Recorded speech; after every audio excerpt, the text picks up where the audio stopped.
పూర్తి వివరాల కోసమై స్క్రీన్ మీద కనిపిస్తున్న మొబైల్ నెంబర్ కాల్ చేయండి. షరతులు వర్తిస్తాయి. ఇప్పుడు మీరు చూస్తున్న videos all type of all in one multipurpose paper plate making machine. ఈ మిషన్లో మనము 13 ఇంచుల బఫే ప్లేట్ కానీ 14 ఇంచుల బఫే ప్లేట్ కానీ ఎక్స్ట్రా డై కొనుక్కొని చేసుకోవచ్చు. అదేవిధంగా ఈ మిషన్లో స్నాక్స్ ప్లేట్స్, రింకిల్ ప్లేట్స్ అంటే 6 ఇంచులు, 7 ఇంచులు, 8 ఇంచులు, 9 ఇంచులు టిఫిన్ ప్లేట్స్, స్నాక్స్ ప్లేట్స్ కూడా ఎక్స్ట్రా డైలు కొనుక్కొని చేసుకోవాల్సిందిగా తెలియజేస్తున్నాను. సో ఈ మిషన్కు 2 HP మోటార్స్ ఉంది. మనం ఇంటి కరెంట్ కాకుండా దీన్ని కంపల్సరీగా కేటగిరీ 2 మీటర్ ఫిట్ చేసుకోవాల్సిందిగా తెలియజేస్తున్నాను.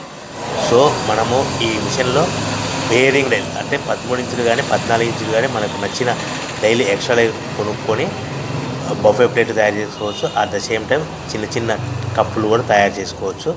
అదేవిధంగా దీంట్లో టీ కప్పులు తయారు చేసుకోలేమని మీకు అందరికీ తెలియజేస్తున్నాను. రా మెటీరియల్ విషయానికి వస్తే రా మెటీరియల్ వారానికి ఒకసారి 10 రోజులకు ఒకసారి స్వల్ప రేట్లు పెరుగుతూ ఉంటాయి. కాబట్టి మీరు స్క్రీన్ మీద కనిపిస్తున్న మిషన్ ఎక్కువ కానీ రా మెటీరియల్ యొక్క విషయాలు డీటెయిల్స్ తెలుసుకోవాల్సిందిగా మీకు అందరికీ తెలియజేస్తున్నాను. ఎవరైతే మిషన్ కొనుక్కొని రా మెటీరియల్ కొనుక్కొని తయారు చేసుకున్న ప్లేట్స్ మనం సొంతంగా అమ్ముకునే విధానం అంటే మీ ఊరిలో అమ్ముకునే విధానం ఉంటేనే వ్యాపారం మొదలు పెట్టవలసిందిగా తెలియజేస్తున్నాను. సో మనం ఈ ప్యాకింగ్లో ఎన్ని కట్టుకోవాలి, మిషన్ యొక్క రేటు కానీ రా మెటీరియల్ యొక్క రేట్లు కానీ మీరు తెలుసుకోవాలనుకుంటే స్క్రీన్ మీద కనిపిస్తున్న మొబైల్ నెంబర్ కాల్ చేసి పూర్తి వివరాలు తెలుసుకోవాల్సిందిగా తెలియజేస్తున్నాను. మనం పేపర్ ప్లేట్ తయారు చేసే బిజినెస్ ఎలా మొదలు పెట్టాలి, సో మనకు ఏ ప్లేట్లు మిషన్లు తయారవుతాయో సింగిల్ ప్లేట్ కానీ డబుల్ ప్లేట్ కానీ మా దగ్గర అందుబాటులో ఉంటాయని